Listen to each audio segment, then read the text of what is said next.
বাসমান হইয়া আমার নবীর সামনে হাজির, মানুষের মতো কথা বলতেছে। কয় পয়গম্বর, আমরা সাক্ষী দিচ্ছি আপনি একমাত্র আল্লাহর পাঠানো নবী, আল্লাহর পয়গম্বর। খেজুর গাছটা মানুষের মতো কথা বলা শুরু করে দিয়েছে। এর যুবক ইহুদি আল্লাহর বান্দা ডাক দিয়ে বলে, পয়গম্বর আর কিছু প্রমাণ লাগবে না, আমি দিলে দিলে বিশ্বাস করে নিলাম আপনি আল্লাহর পাঠানো পয়গম্বর। আর দেরি করবেন না, আপনি এখনই আমাকে কালিমা পড়াইয়া মুসলমান বানাইয়া দেন। আল্লাহ হিদায়াতের মালা যুবকের গলার মধ্যে পরায়, আর আবু তালেব নবীর চাচা হইয়া হেদায়েত পায় নাই। রে আল্লাহর বান্দা, এই কিয়ামতের ময়দানে সর্বনিম্ন শাস্তি যাকে দেওয়া হবে তিনি হলেন আবু তালেব। কয় কেমন জাহান্নামের শাস্তি দেওয়া হবে জানো? আবু তালেবের পায়ের মধ্যে দুইটা জাহান্নামের জুতা পরিধান করে দেওয়া হবে। এই দুইটা জাহান্নামের জুতা পরিধান করে দেওয়ার কারণে আবু তালেবের মাথার মগজগুলো ভাতের মারের মতো টকবক টকবক করে উঠবে। মুফাসসিরে কেরাম বলেন, কেন আবু তালেবের হাতের মধ্যে জাহান্নামের শিকল লাগবে না? কেন আবু তালেবের বুকের মধ্যে জাহান্নামের আগুন দাউ দাউ করে জ্বলবে না? কয় এমন কোন শরীরের জায়গা নাই যে জায়গার মধ্যে মায়া নবীর ছোঁয়া না লেগেছে। আবু তালেব আমার নবীকে বুকের মধ্যে জড়াই আদর করত। নবীকে নিয়ে আবু তালেব এক বিছানায় ঘুমাইতো, নবীকে বুকের মধ্যে আবু তালেব জড়াইয়া নিত। এই জন্য আবু তালেবের শরীরের মধ্যে জাহান্নামের আগুন লাগবে না। ওই পায়ের মধ্যে দুইটা জাহান্নামের জুতা পরিধান করানো হবে, আর ওই শাস্তির কারণে মাথার মগজগুলো ভাতের মারের মতো ফুটতে থাকবে। তাহলে যারা রাসূলের সুন্নাত তরিকা চলবে, কিয়ামতের ময়দানে সূর্যের তাপ তাদের মাথায় আল্লাহ লাগতে দিবেন। এরা নবীর উম্মতের দল। আল্লাহর একজন ওলি বড় বুজুর্গ, রাত্র বেলা ঘুমায়, হঠাৎ করে স্বপ্নে দেখতে পায় আল্লাহর পয়গম্বর তার সঙ্গে দেখা করেছে। আল্লাহ নবীর সামনে স্বপ্নের মাধ্যমে কথা বলতেছেন। আল্লাহর নবী কথা বলে দাড়িগুলো খিলাল করতেছে। হঠাৎ করে নবীর একটা দাড়ি ছিঁড়ে উঠে যায়। আল্লাহর পয়গম্বর ডাক দিয়া বলে, তোমাকে কি হাদিয়া দিয়ে যাব? তবে এই ছিঁড়া দাড়িটা আমি তোমাকে হাদিয়া দিয়া গেলাম। এরে আল্লাহর বান্দা, ওই আল্লাহর ওলি যখন ঘুমটা ভেঙে গেল, দেখে নবীর ছিঁড়া দাড়ি এখন ওই আল্লাহর বান্দার হাতের মুঠের মধ্যে দেখা যায়। আল্লাহর বান্দা দাড়িটা খুব যত্ন করে রেখে দেয়। এই দাড়িটা পকেটে করে নিয়ে যখন জমিন দিয়ে হাঁটতো, আল্লাহর বান্দা বলতো, যখন ছিঁড়া দাড়িটা আমার পকেটে থাকতো, আমি মাঝে মাঝে দেখতাম খোলা আসমান আমি হাঁটতাম, কিন্তু সূর্যের তাপ তেমন আমার গায়ের মধ্যে লাগে না। আল্লাহর ওলি কিতাবের মধ্যে লেখেন, নবীর একটা ছিঁড়া দাড়ি যদি পকেটে নিয়ে হাঁটার কারণে সূর্যের তাপ তেমন আমার গায়ের মধ্যে না লাগে, যেই বান্দাগুলো দুনিয়ার জমিনের মধ্যে ওই রাসূলের সুন্নাত মুখের মধ্যে দাড়িগুলো রাখবে, আল্লাহর ওলি তার কিতাবের মধ্যে লেখেন, আমি গ্যারান্টি দিতে পারি কিয়ামতের ময়দানে সূর্যের তাপগুলো আল্লাহ তাদের মাথায় লাগাবে না। এরা নবীর উম্মতের দল। এরে যুবক, তোমার মতো কত যুবক দুনিয়া থেকে বিদায় হয়, তোমাকে যদি বলা হয় রে যুবক, এখনো রসুলের সুন্নাত তরিকায় চলো, মুখের মধ্যে দাড়ি রাখো, কয় হুজুর একটু বিয়াটা কইরালি তারপর দাড়ি রাখবো। কারণ দাড়ি রাখলে ভালো মাইয়ারা বিয়া বইতে চাইবে না, কইবে চাচা হয়ে গেছে। ওই যে মেয়ে দাড়িওয়ালার কাছে বিবাহ বসতে রাজি হবে না, এমন জাহেল মার্কা মেয়েও তুমিও বিবাহ করতে রাজি হবা না। কয় যুবকের চেহারার মধ্যে সৌন্দর্য হলো মুখের মধ্যে দাড়ি। এরে আল্লাহর বান্দা, যদি দাড়ি রাখো তিনটা ফায়দা, আর যদি দাড়ি কামাও তাহলে তিনটা ক্ষতি। তার মধ্যে হইতে 1 নাম্বার ক্ষতি হলো অকালে তোমার যৌবন শক্তি কমে যাবে। এই জন্য তো দেখা যায় বাংলাদেশের মধ্যে এত হারবালের দোকান আমার মনে হয় বিশ্বের কোথাও নেই। আর নবীর উম্মতের দল 2 নাম্বার চোখের জ্যোতিগুলো কমে যাবে। রবীন্দ্রনাথ ঠাকুর কিন্তু মুসলমান ছিল না, কিন্তু রবীন্দ্রনাথ ঠাকুরের কবিতা পড়ছেন, ছবি দেখছেন, রবীন্দ্রনাথ ঠাকুরের কিন্তু দাড়ি ছিল ছোট ছোট না, বড় বড় দাড়ি। অনেক হিন্দুরা দাড়ি রাখে, কারণ তারা ভালো করে জানে দাড়ি রাখলে আল্লাহ তাআলা বড় বড় অসুখ থেকে, রোগ থেকে আল্লাহ তাআলা বান্দাকে হেফাজত করে দেয়। এরে যুবক ভাই, ও বুড়া মামাদিরা, কয়দিন আর দুনিয়ার জমিনের মধ্যে বাঁচবো? এই জন্য মনটারে বুঝাও রে মন, আর কয়দিন দুনিয়ায় থাকবা? কারোর জন্য এই মাহফিল জীবনের শেষ মাহফিলও হয়ে যেতে পারে। কারো জানি সকালবেলা মসজিদের মাইকে ঘোষণা হয়ে যায় অমুক ব্যক্তি আর দুনিয়ার জমিনে নাই। এই জমিনের মধ্যে এমনও হতে পারে এই মজলিসের মধ্যে কোনো একজন আল্লাহর বান্দা আছে বড় খাঁটি, আল্লাহ যদি ওই ব্যক্তির দোয়া কবুল করে নেয়, উসিলা করে আমাদের সবাই দোয়া আল্লাহ কবুল করে নিতে পারে। মায়ার নবীর কাছে একজন যুবক এসে চোখের পানি ছেড়ে দিয়া কাঁদে। আল্লাহর নবী ডাক দিয়ে বলে, যুবক কেন তুমি কান্না করো বলো? যুবক ডাক দিয়া বলে, পয়গম্বর আমি বড় একটা গুনাহ করলাম, জানি না আল্লাহ আমার গুনাহ মাফ করবে কিনা। আল্লাহর নবী ডাক দিয়া বলে, যুবক বলো তুমি কি গুনাহ করেছো? আল্লাহর বান্দা যুবক ডাক দিয়া বলে, ও নবী আমার গুনার কথা বলতে আমার কাছে বড় লজ্জা হয়, কারণ আমার গুনার খবর আমার মা জানে না, আমার বাবাও জানে না।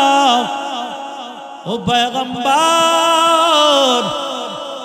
আমার গুনার কথা বলতে আপনার কাছে বড় লজ্জা লাগে। নবী ডাক দিয়া বলে, যুবক তুমি যখন কালিমা পড়ে মুসলমান হয়ে গেছো, আল্লাহ তাআলা তোমার জীবনের সব গুনাহগুলো মাফ করে দিয়েছে। তারপর যুবক নবীর সামনে বসে বসে কাঁদে।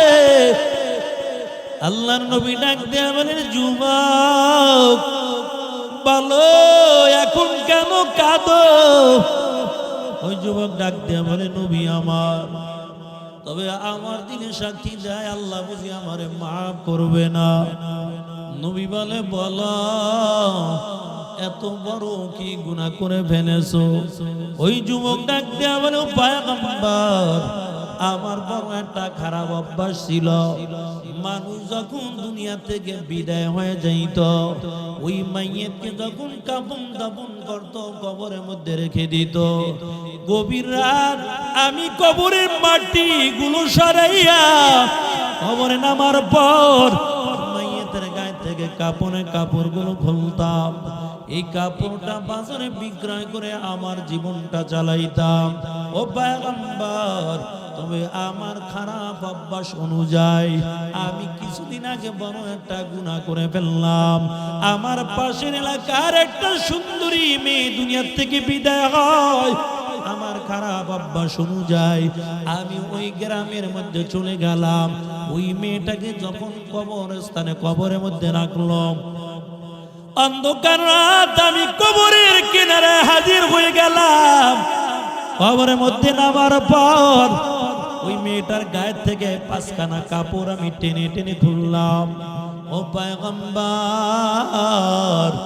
আমি যখন কবর থেকে উঠে রওনা হই, হঠাৎ করে আমার নফস আমাকে ধোঁকা দেয়। এরে যুবক, কেমন করে সুন্দরী একটা মেয়ে কবরের মধ্যে রেখে চলে যাও? এরে যুবক, এই অন্ধকার রাত, কেউ নাই, কেউ দেখে না, তোমার যৌবনের চাহিদা তুমি মিটাও।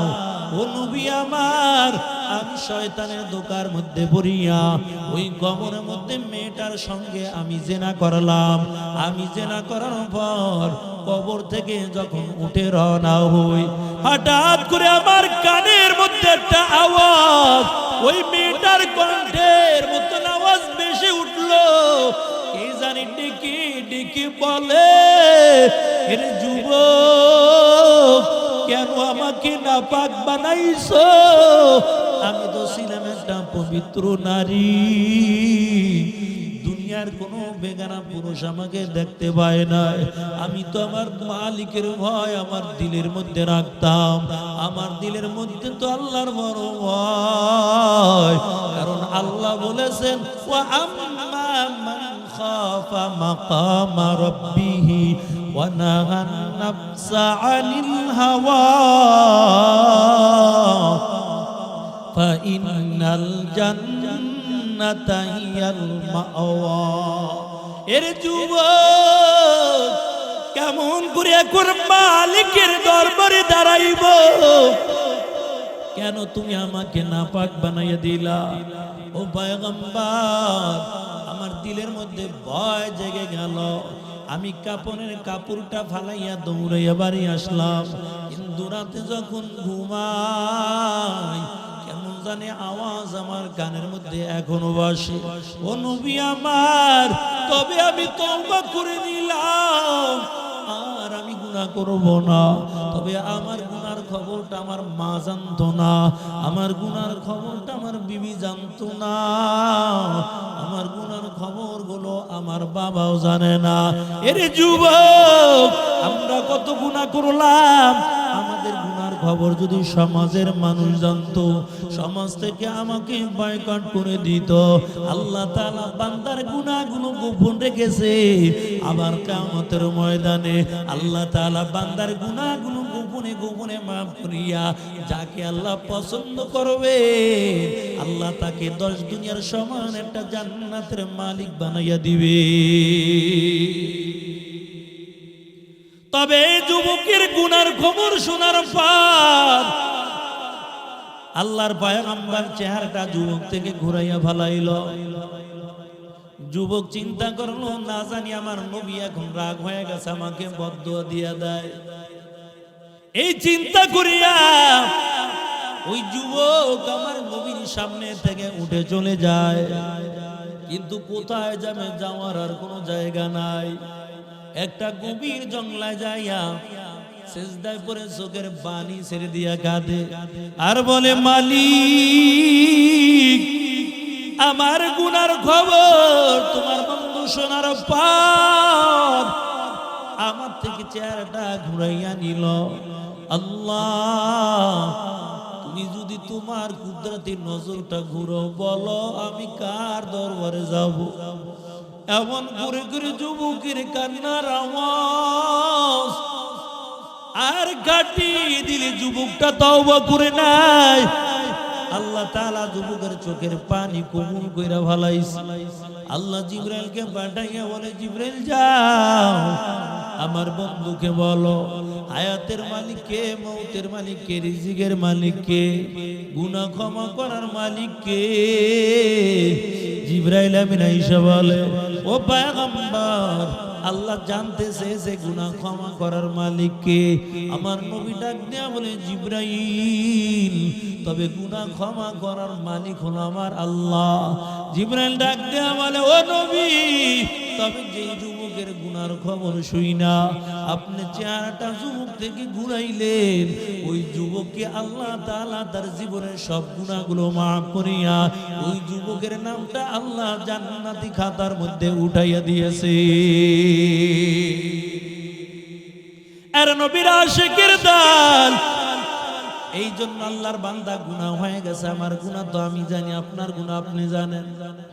আমার আল্লাহ কত দয়ার আল্লাহ, আমার গুনাহগুলো আপনাকে জানতে দেয় না, আপনার গুনাহগুলো আমাকে জানতে দেয় না।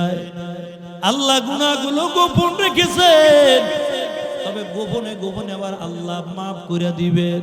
এরে আল্লাহর বান্দা, আল্লাহর কাছে খাটি দিলে তওবা করে নিবা।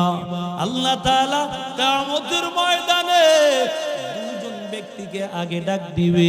একজন ব্যক্তির হলো 99টা গুনাহ আর একটা মাত্র নেকি, আর একজন ব্যক্তির হলো 99টা নেকি আর একটা মাত্র গুনাহ। যে ব্যক্তির একটা মাত্র গুনাহ, আমার আল্লাহ ডাক দিয়া বলবে, এরে বান্দা তোমার 99টা নেকের একটা মাত্র গুনাহ, এই একটা গুনার কারণে আজকে তুমি জাহান্নামে চলে যাইবা। ওই আল্লাহর বান্দা ডাক দিয়া বলবে, ও দর মালিক, দুনিয়ার জমিনে আমার আপন কম ছিল না, দুনিয়ার জমিনে আমার মা ছিল, আমার ভাই ছিল, আমার বন্ধু বান্ধব ছিল। আল্লাহ হাসরের ময়দানে একটু সুযোগ দেন, দেখিনি আমি কারো কাছে একটা নেকনি খুঁজে খুঁজে ভাই। আমার আল্লাহ বলবে, বান্দা যাও যাও, আমি তোমাকে সুযোগ দিয়া দিলাম। ওই বান্দা হাসরের ময়দানে একটা নেকের জন্য ঘুরবে। আল্লাহর বান্দা মায়ের কাছে যাবে, বলে মা আপনি আজকে হাসরের ময়দানে আমাকে একটা নেক দিয়া দেন, কারণ একটা নেকের কারণে আজকে আমি জাহান্নামে যাইতেছি। মা বলবে, দুনিয়ায় আমার কোনো সন্তান ছিল না। এরে আল্লাহর গোলাম, ওই বান্দা বাবার কাছে চলে যাবে। বাবা বলবে, দুনিয়ার জমিনে আমার কোনো সন্তান ছিল না। বিবির কাছে চলে যাবে, বিবি একটা নেক দেওয়ার জন্য রাজি হবে না। ভাইয়ের কাছে চলে যাবে, ভাই একটা নেক দেওয়ার জন্য রাজি হবে না। আল্লাহ বলেন, ইয়াউমা ইয়াফিরুল মারউ মিন আখিহি ওয়া উম্মিহি ওয়া আবিহি ওয়া সাহিবাতিহি ওয়া বানিহি।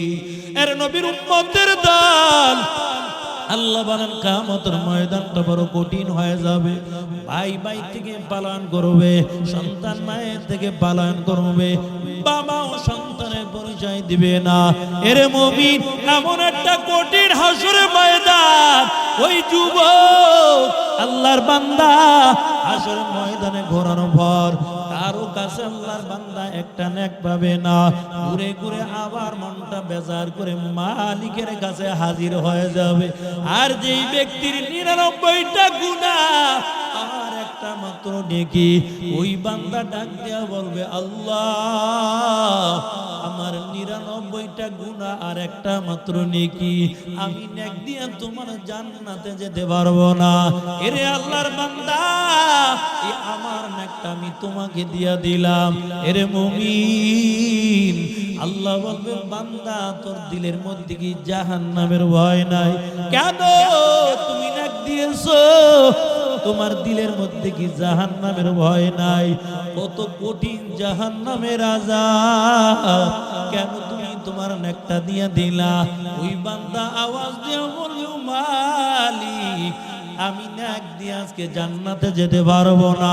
আল্লাহ দুনিয়ায় তোমার কোনো হুকুম আমি পালন করতে পারি নাই।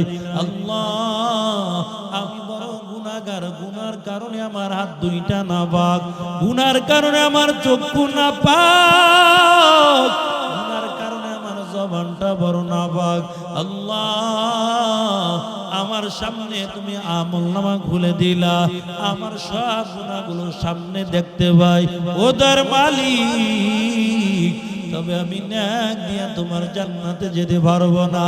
আল্লাহ বলবে, তুমি কেমন করে জান্নাতে যাইবা? ওই আল্লাহর বান্দা ডাক দিয়ে বলবে, আল্লাহ তোমার দয়া দিয়ে একটু আমাকে পার কইরা দাও, আমি তোমার দয়ার দিকে তাকানো। আল্লাহ তুমি একটু তোমার কুদরতি নজরটা আমার দিকে ভালাও, তোমার দয়া দিয়ে আজকে আমি জান্নাতে যেতে চাই। আল্লাহ আওয়াজ দিয়ে বলবে, বান্দা তুই 99টা গুনাহ করেছো আর একটা মাত্র নেকি, যেহেতু আমি আল্লাহর দয়ার দিকে কামনা করেছো, আমি আল্লাহ দয়া দিয়া তোকে জান্নাতের মেহমান বানাইলাম।